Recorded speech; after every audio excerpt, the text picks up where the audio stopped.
안녕하세요. 통일 톡톡톡 인사드립니다. 이 톡톡톡이라는 말에서 여러분들 이미 눈치채셨죠? 저희는요, 통일을 바라는 마음을 가득 담아서 한반도 정세의 다양한 이슈들을 함께 토크하고 그 대안을 마련해보는 시간 준비했거든요.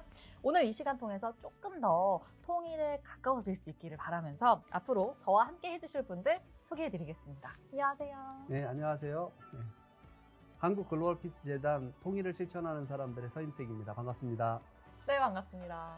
네, 서인태 회장님, 오늘 저희가 이 프로그램 함께 하게 됐는데 어떤 프로그램인지, 왜 또 함께 하게 되셨는지 설명 좀 간단하게 해주세요. 예, 이번 프로그램은 저희가 1KTV에서 야심차게 준비한 통일 톡톡톡 프로그램인데요. 저희가 그 역사를 통해서 한반도 통일의 길을 묻다라는 주제의 그 프로그램을, 그 역사물을 계속 만들어 왔습니다. 그래서 금년 들어서 2021년도에는 정말 한반도에 많은 일들이 벌어질 거라고 생각이 됩니다.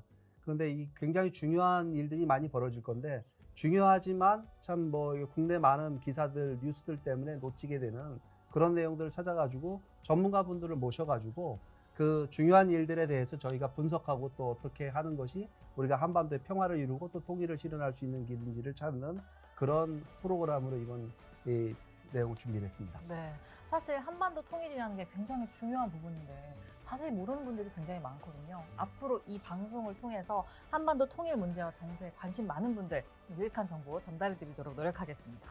자, 그러면 통일 톡톡톡 그 첫 번째 시간, 오늘 주제부터 알려드리겠습니다. 첫 번째 주제는요, 바이든 행정부 한반도 정책 방향과 통일입니다. 저희와 함께 전문가분이 얘기를 해주실 거예요. 저희 둘이 얘기하면 조금 부족한 부분이 있을 수 있으니까 함께 해주실 전문가분 정경윤 교수님, 안녕하세요. 안녕하십니까? 네, 간단하게 소개 좀 해주세요. 제가 해드릴까요? 네. 네, 정경윤 교수님은요, 한양대 국제대학원에서 동북아 국제관계, 또 국제정치경제, 한국과 세계 정치를 가르치고 계시고, 또 미 메릴랜드대 대학원에서 국제정치학 박사 학위를 또 취득하셨고요. 최근에는 피스 크리에이션, 한미 동맹과 평화 창출이라는 저서도 펴냈는데요. 굉장히 이력이 다양하신데 이 중에서 나를 설명하는 한 가지를 강조하겠다 하는 게 뭐가 있을까요? 네, 저는 이제 그동안 그 군에 오래 있었습니다.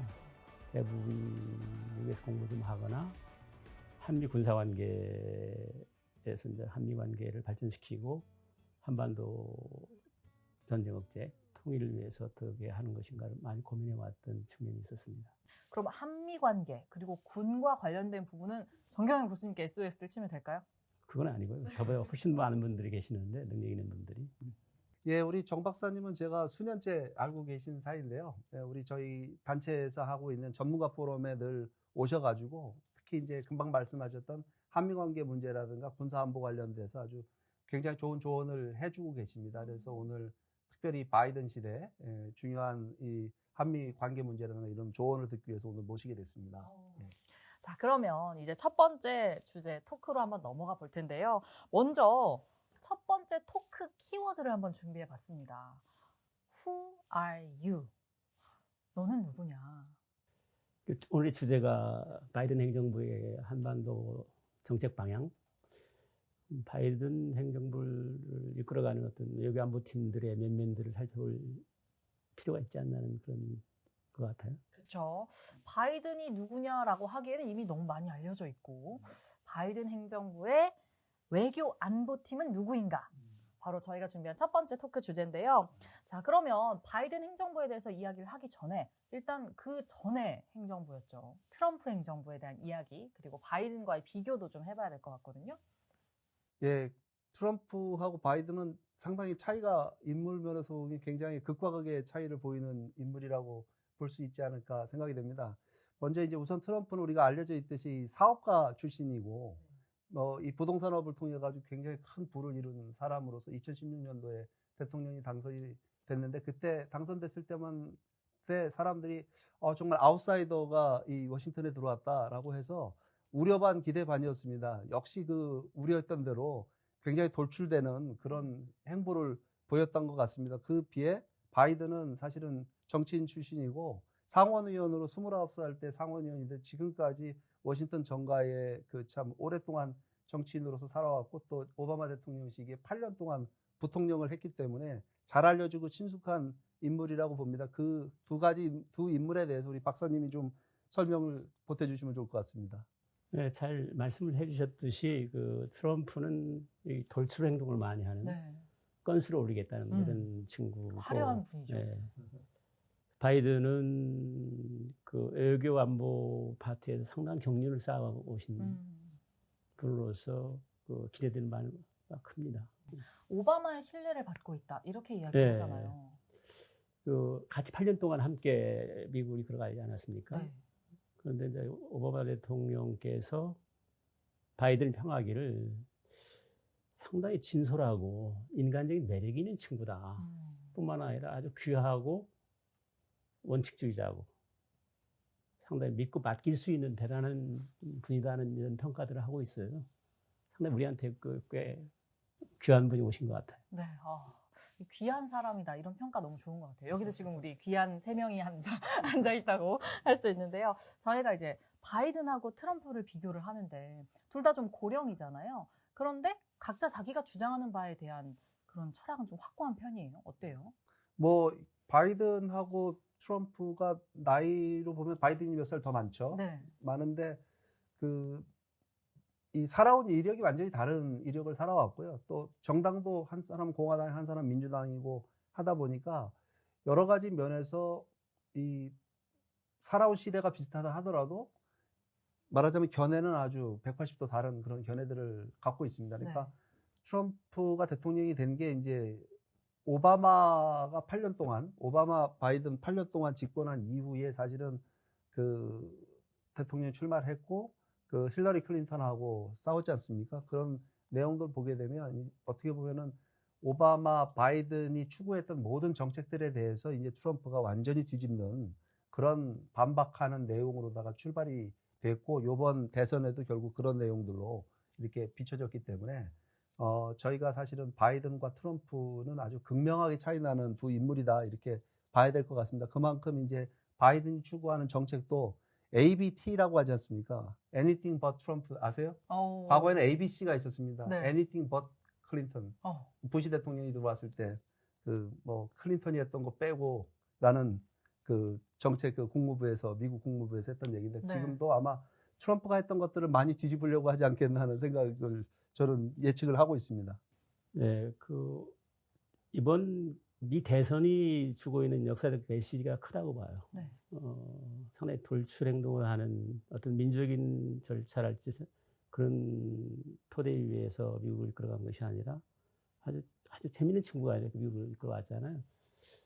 상당히 민주주의가 위기에 있었는데 미국의 국민들에 의해서 바이든을 선출했다는 것이 어마어마하게 나는 좀 의미가 있다고 봐요. 민주주의가 위기에 있었는데 그 민주주의를 신봉하는 그 대통령이 됐다는 거. 이것이 미국 국내뿐만 아니라 그 국제사회에도 꽤 많은 파장을 줄 것이라고 봅니다. 교수님은 약간 기대를 좀 더 하고 계신 것 같은데 그러면 이 바이든 행정부의 외교 안보팀 면면도 좀 한번 설명해 주시겠어요? 네. 우리가 직접적인 관계가 있는 친구들이 그 국무장관, 국방장관, 네. 그다음에 국가안보보좌관, 또 이제 직접적으로 영향을 주는 친구가 있는데 그게 주한미군사령관인데 네. 이 친구들이 다 이미 내정이 돼 있죠. 물론 국회 청문회를 통해 우리 청문회를 통해서 통과가 돼야 되겠습니다만은 그 안토니 블링크라는 그 국무장관은 아까 말씀하셨던 외교위원장 할 때 직접 정책 보좌관으로서 바이든 당선자하고 인연이 있습니다. 네. 그리고 오바마 대통령 때 국가안보 부보좌관을 했고요. 국무부 부장관을 할 때 보면은 상당히 그 탐색적 대화주의자입니다. 그 외면하지 않겠다는 거죠. 일방적으로 그 미국이 이끌어가는 것이 아니라 이런 대화를 통해서 국제 문제를 해결하겠다는 그런 의지를 갖고 있는 친구고 또 그 로이드 오스틴이라는 국방장관인데 알려진 대로 이라크 전쟁에 최초부터 참전해가지고 철수까지 다 지휘를 했던 중부 사령관을 했던 또 이 친구가 이 다국적 군들을 지휘를 했습니다.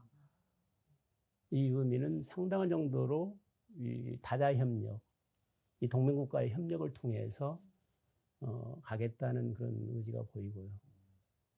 또 제이콥 설리반 이 국가안보보좌관으로 지정된 이 친구는 아주 젊은 친구입니다. 40대 초반밖에 안 되는데 이 친구의 과거의 행적을 보면은 놀랄 정도입니다.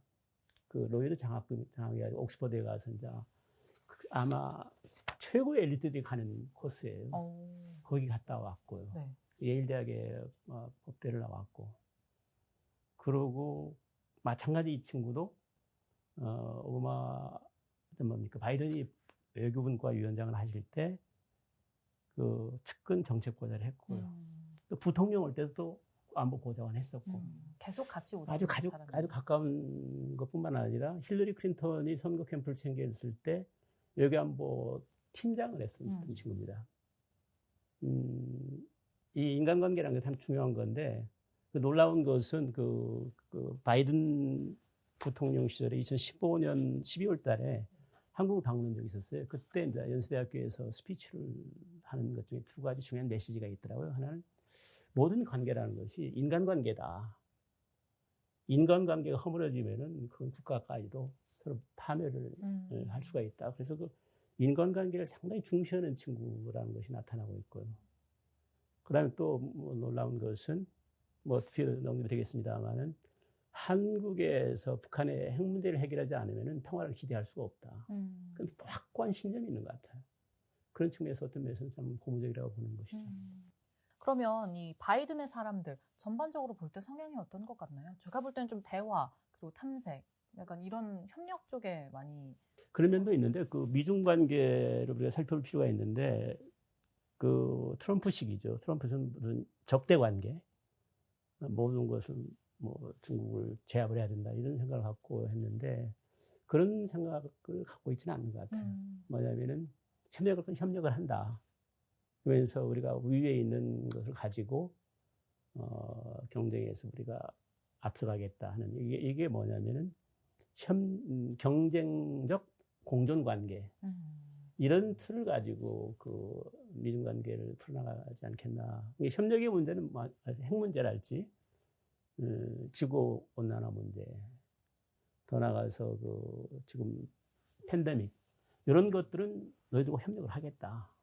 그러나 그 통상 문제랄지 기술 문제, 군사 문제에 대해서는 결코 양보하지 않는다. 이런 아주 좀 특이한 전략을 추구하고 있지 않나 생각이 듭니다. 이 사람들이 제가 교수님 여쭤보고 싶은 게 사실은 지금 환경이 미국의 국내 정치 환경도 굉장히 거칠어졌고 미중 관계에도 지금 뭐 사실은 오바마 때하고는 전혀 다른 이 트럼프 시기를 거치면서 굉장히 거친 관계가 되어 있지 않습니까?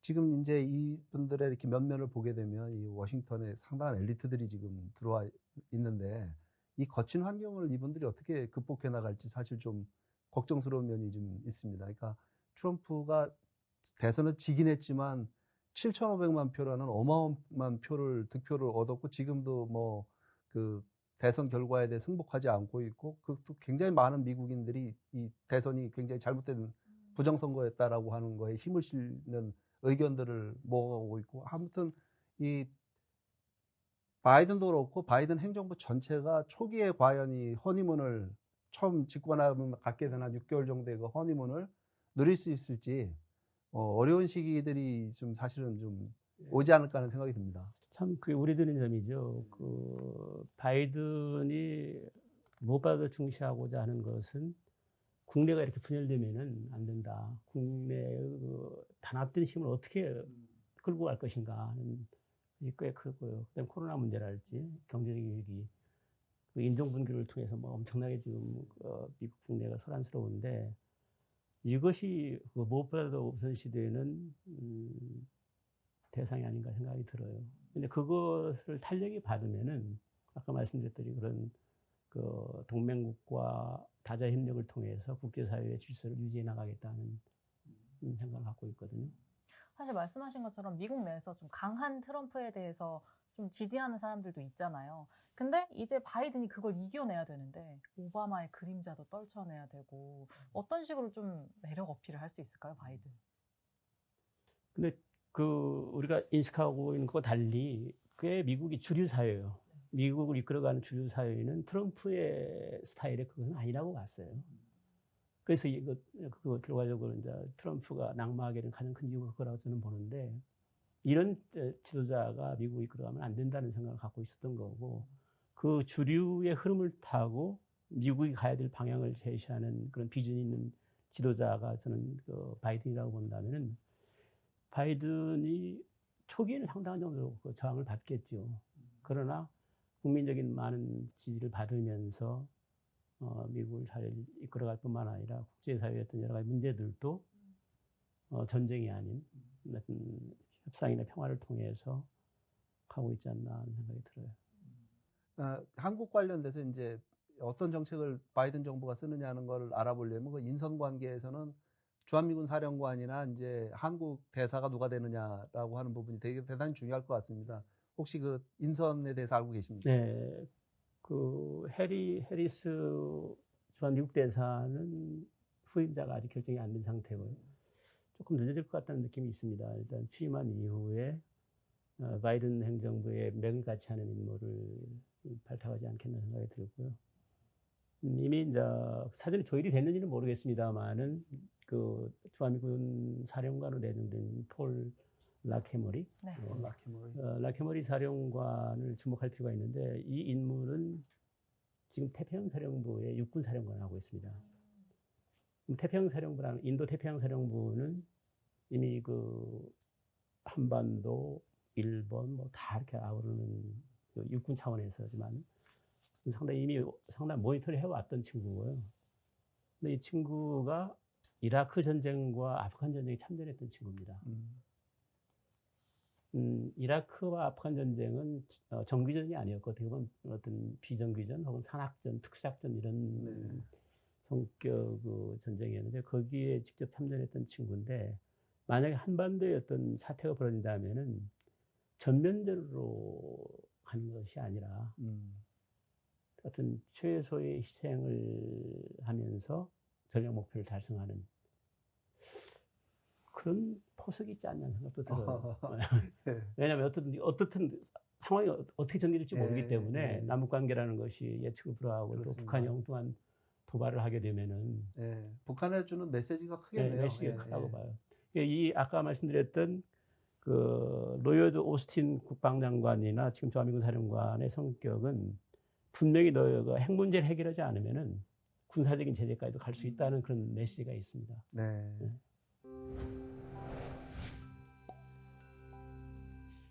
네, 바이든 행정부의 외교 안보팀의 면면을 좀 잠시 살펴봤는데요. 두 번째 토크 역시도 약간 연결되는 주제를 저희가 준비해봤습니다. 바이든 행정부의 이야기를 좀 이어가 볼 텐데, 힌트를 드리자면 바텀업, 무슨 내용일까요? 약간 주식 용어 같기도 해요. 이게 밑에서 위로 뭐 이런 뜻이죠, 영어로는. 그러면 이 단어가 주는 얘기는 결국은 트럼프가 했던 방식은 탑다운이고, 바이든을 예측한다면 바텀업 외교 전략으로 나오지 않겠냐, 이런 이야기인 것 같은데, 우리 박사님 한번 말씀을 한번 해주시면 좋을 것 같습니다. 정확하게 말씀하셨네요. 서로 토스해 주시는 것 같은데 제가 받겠습니다. 자, 두 번째 심층 토크 주제는요, 말씀하신 것처럼 바이든 행정부의 한반도 정책 방향에 대한 얘기입니다. 바텀업, 밑에서부터 위로 간다. 이 얘기를 하기 전에 일단은 트럼프 행정부는 어땠는지부터 좀 살펴봐야 될 것 같거든요. 어떻게 생각하세요? 트럼프 행정부는 뭐 무조건 비판할 성격은 아니지만은 그 건수 위주로 아까 말씀드렸듯이 그러다 보니까 정상회담을 통해서 북한 핵 문제를 해결하겠다고 나와서 처음으로 지금 만났죠. 근데 이제 하노이 정상회담이 결렬되면서 완전히 수포가 되는 그런 상황 하에서 북한은 핵을 지금 20기에서 60기 정도 핵을 더 증강해서 개발하고 있고, 또 미 본토를 때릴 수 있는 ICBM, 대륙간 탄도미사일의 그 대기권 재진입 능력이라는 것이 있거든요. 그거면 진짜 미국을 진짜 불바다로 만들 수가 있는 능력을 가진 그 단계까지 지금 와 있다고 지금. 그런 측면에서 어떻게 보면 실패작이 아닌가. 그리고 그 한미 관계를 보면은 방위비 협상에서 나타나는 건데, 최초는 지금 저희가 방위비를 1조 389억 원을 내고 있습니다. 그 중에 그게 10억 달러에 드는 건데 50억 달러를 요구했다고. 5배를 최초로. 어마어마한 금액. 그거 말도 안 되는 거 아니에요? 네. 그게 이제 동맹을 통해서 이익을 챙기겠다는 이 거래 동맹으로 이게 한미동맹의 변질되다 보니까 또 싱가포르 회담에서 끝나고 나서 기자회견에서 더 이상 한미연합훈련을 안 하겠다. 중단 지시를 했다고요. 이런 것들은 진짜 한미동맹 관계에 꽤 위기를 불러일으킨 화근이 됐다고 봐요. 그래서 그런 측면에서는 바이든은 다른 모습이 아닐까 하는 생각이 듭니다. 저도 지금 생각을 해보면 그 트럼프 대통령이 들어서서 보면 여러 가지 인선 관계도 보면 본인이 막 고용했던 뭐 국무장관 뭐 또 안보보좌관 이런 사람들 그냥 트위터로다가 해고를 시키고 막 하는 그런 거 막 보여줬잖아요. 그리고 어떤 정제되지 않은 언어로다가 말하자면 그야말로 개인기로다가 모든 걸 해나가는 그런 모습을 보여줬었는데 그게 이제 아주 우리 한반도 관계에는 나타났던 특징 하나가 그 2018년도 동계올림픽을 하던 그 시점에 금방 박사님 말씀하신 대로 그 아주 그야말로 안보 위기가 고조되는 그런 상황이었죠. 북한이 막 계속해서 핵실험하고 막 그 미사일 발사 실험하고 하던 때였으니까 미국도 뭐 여기에 대응해가지고 여기 그냥 그 전략 자산들 막 배치하고 해서 일촉즉발의 위기까지 가던 상황에 그 평창 동계올림픽 때 이제 남북 특사단이 오고 가고 하면서 미국에 이제 우리 특사단이 가서 김정은 위원장이 그 북미 회담 정상회담 하고 싶다 그러니까 바로 그 자리에서 뭐 이 참모들 의견도 듣지도 않고 바로 그 자리에서 오케이 뭐 굿띵스 해픈 이래갖고 뭐 백악관 마당에서 그 꼼꼼한 밤에 우리나라에서 갔던 그 정의원 특사가 거기서 북미 정상회담 하게 된다는 걸 발표하게 됐고 그렇게 막 진행이 되면서 모든 사람들이 야 이게 지금 뭐 되는가 보다 이게 밑에서부터 물밑 회담이 있고 이거 하는 거지 이게 등장한 거 쇼처럼 등장했지만 밑에서부터 뭔가 있었을 것이라는 모든 예측을 다 사실은 깨고 결국은 만났는데 뭐 싱가포르 회담은 뭐 그야말로 좋은 뭔가 된 것처럼 됐지만 박사님 말씀처럼 또 거기 가서도 뭐 아무런 또 그 뭐 참모들 의견 듣지 않고 한미 군사훈련도 막 중단을 시키고 뭐 한국에서 그 군사훈련하는 거 돈 낭비다 막 이런 식으로다가 막 엉뚱한 발언도 하고 막 이런 일들이 벌어지고 결국은 그 트럼프답게 그 하노이 정상회담엔 가가지고 거기서 또 노딜로 박차고 나오는 그런 일들까지 이렇게 일련의 과정을 보게 되면 트럼프의 외교 방식을 그 개인적 외교다, 퍼스널 디플로머시다 이렇게 지금 규정하고 있습니다. 그런 면에서 바이든은 아마도 그 정치권에서 이렇게 계속 성장을 하고 부통령까지 지냈고 했기 때문에 아마도 참모들의 의견을 듣는 방식의 활동을 하지 않겠느냐. 그건 분명한 것 같습니다. 그 예측만큼은. 예. 사실 큰 틀에서 보면은 참모들의 의견을 들을 것 같고 바이든은 트럼프랑 다를 것 같다라는 예측을 많이들 하는데 또 한쪽에서는 오바마의 그 전략적 인내로 회귀할 것이다. 이런 전망도 하거든요. 어떻게 보세요? 전략적 인내는 그가 너무 그 성급한 예측 같고요. 상황이 달라졌죠. 네, 네. 상황이 많이 달라졌고 그 달라진 상황을 상당히 인식하고 있다고 판단하고요. 그렇게 봤을 때 그 전략적 인내를 반복하지는 않을 것 같다는 생각이 들어요. 상당히 그 아까도 말씀드렸듯이 뭐 핵 문제에 대해서는 분명히 풀겠다는 의지가 있고요. 그것도 혼자 독자적으로 하는 것이 아니라 동맹국인 한국과 또 이제 중국과도 같이 참여하는 방향으로 북핵 문제를 풀겠다는 그런 인식을 갖고 있기 때문에 우려하지 않아도 될 것 같아요. 아까 그 여기 바텀업이 지금 키워드니까 그 관점에서 보게 되면 트럼프의 탑다운 방식이 어떻게 보면 그 주변 사람들 말을 안 듣는 것뿐만 아니라 사실은 그 미국이 오랫동안 미국 외교가 바꿔오는 이 다자주의적 접근 방식을 깨는 식으로 해서 사실은 주변 국가의 동맹 국가의 이야기도 듣지 않고 그냥 그 저돌적으로 파고드는 그런 입장이 됐기 때문에 그런 것들이 사실은 상당히 리스크가 됐습니다. 근데 이게 하이 리스크 하이 리턴 같아요. 만약에 이 기업의 CEO 입장에서 과감하게 자기가 정책을 추진해서 어떤 면에서 결론을 낼 수 있다면 이게 빠르게 성과를 낼 수 있는 장점이 있습니다. 근데 바텀업 방식이라고 하는 거는 들어보면 모든 리스크를 다 제어하고 이 리스크 해지해가면서 할 수 있다고 보지만 시간이 오래 결과적으로 걸리잖아요. 시간이 오래 걸릴 수 있고 또 아무런 성과가 나지도 않을 수 있는 그런 것이 있기 때문에 꼭 어느 게 옳다 좋다라고 보기보다는 그 상황에 맞게 즉 우리가 만들어 나가야 되는데 저도 우리 박사님 말씀처럼 지금은 조금 물러서서 다자주의적 접근 방식 그다음에 양자적 접근 방식 말고 다자적 접근 방식에서 이 한반도 문제를 풀려고 노력을 해야 될 것 같고요. 그리고 또 미국 내에서도 오랫동안 이 한반도 문제를 다뤄왔던 사람들의 이야기를 들어가면서 그런 좀 이 점진적 접근이 필요하지 않겠냐는 생각이 듭니다. 그러면 바이든 행정부로 바뀌게 되면서 이제 한미가 직면한 현안이 있다면 어떤 게 있을까요? 네, 가장 중요한 비핵화 문제죠. 북한의 핵을 어떻게 내려놓게 하는 것이냐는 문제가 가장 큰 이슈가 되고 있고요. 놓치기 쉬운 것 중에 하나가 이제 이 방위비 문제, 방위비 문제가 있고 또 지금 추진되고 있는 것처럼 보입니다만 미적미적하고 있는 전시작전 통제권 전환 문제. 네. 그다음 뭐 연합훈련 문제도 안보 문제에 국한될 수가 있습니다만은 연합훈련 문제도 한미동맹의 미래 모습을 그려나가는 데 상당히 중요한 팩터다 보니까 연합훈련이 중단된 상태 아닙니까? 그 문제. 또 우리뿐만 아니라 한미일 간의 어떤 협력 문제. 이것도 꽤 중시하고 있다는 생각이 들어요. 그래서 그 하나하나 살펴본다면은 이 방위비 문제는 참 또 얼토당토 않는 그런 무리한 요구를 했지 않습니까? 갈취라는 말을 썼습니다. 네.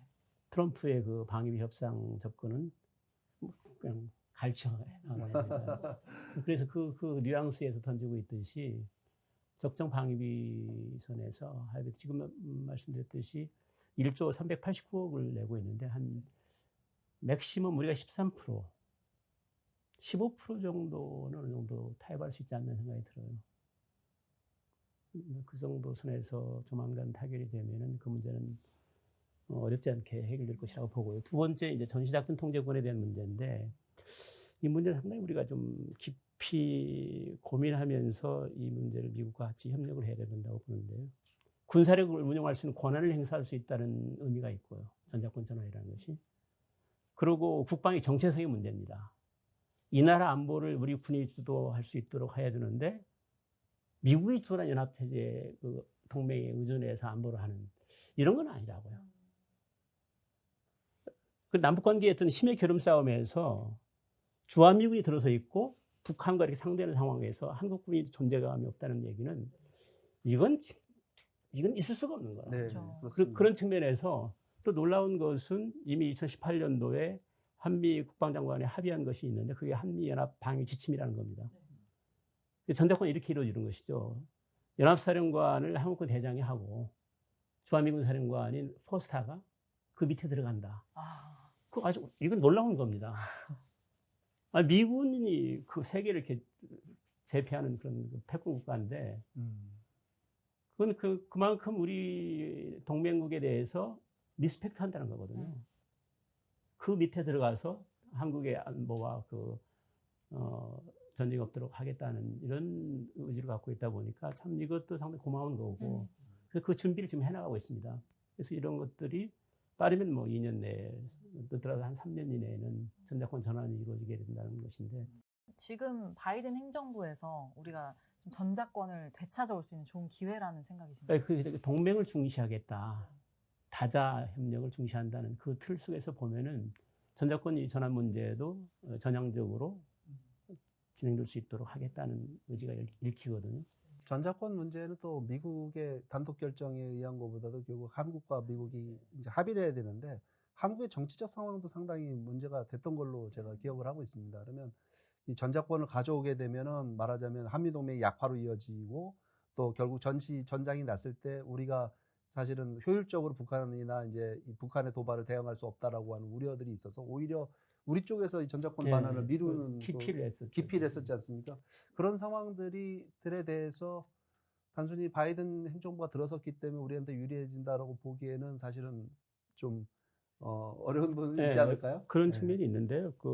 이 전작권을 둘러싸고 이제 여러 가지 논란들이 많았고 지금은 전작권이 받아오는 것은 당연한데 시기가 아니다는 얘기를 많이 했었죠.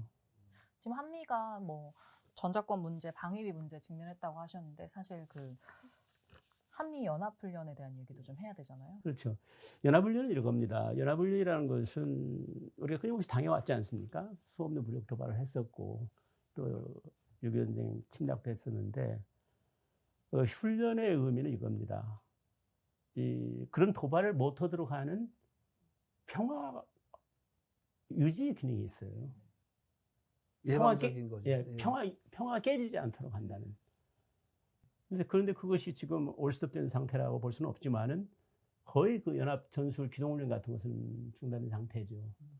그래서 이것은 그런데 그에 비해서 북한은 뭐 수없는 전력 증강을 해나가고 있고 동계 훈련도 지금 하고 있습니다. 평화 유지를 위해서 또 전쟁 억제뿐만 아니라 유사시에 전쟁에서 승리하기 위해서는 이 연합 훈련이라는 것은 다시 재개돼야 된다고 봐요. 네. 또 마지막에 이제 그 문제인데 한미일의 협력 문제입니다. 네. 이걸 상당히 강조하고 있잖아요. 이것은 이제 좀 다른 각도에서 접근할 필요가 있는데 왜 한미일의 안보 협력이 중요한가 하는 문제인데 결국은 가장 위협을 받고 있는 것은 북한의 핵미사일 위협입니다. 또 전쟁이 난다면은 한미일 군사공조 체제가 구축되지 않은 상태에서는 전쟁에서 이길 수가 없다고 봐요.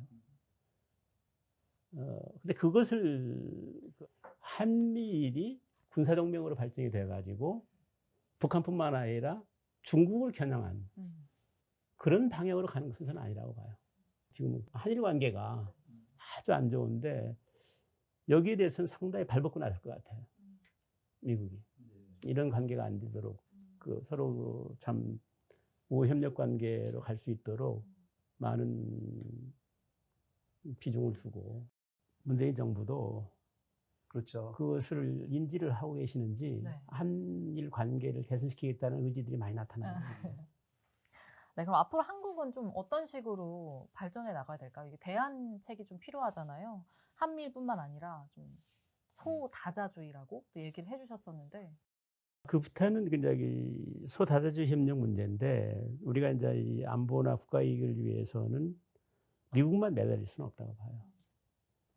그래서 한반도 문제, 우리 한국의 문제는 우리의 문제뿐만 아니라 얽히고 설켜 있는 상황이라 보니까 그들 국가와 협력을 하지 않고 이 통일 문제까지도 풀어나갈 수가 없다고 보는 것이죠. 네. 예를 든다면은 북한의 도발이나 핵 문제 혹은 또 궁극적으로 평화협상을 통해서 평화협정을 체결하려면은 이 중국과의 대화가 필요하다고 봐요. 거기는 같이 이제 한미 중간에 전략 대화가 필요하다고 보는데 그런 협력도 필요하고요. 또 경제적으로 상당한 정도로 우리에게 실익을 챙겨줄 수 있는 것이 뭐냐면은 러시아와 관계예요. 러시아의 시베리아의 어떤 가스 개발을 통해서 우리가 받는 거. 그다음에 오랫동안 우리가 추구해 왔습니다만은 한반도 종단 철도하고 시베리아 횡단 철도죠.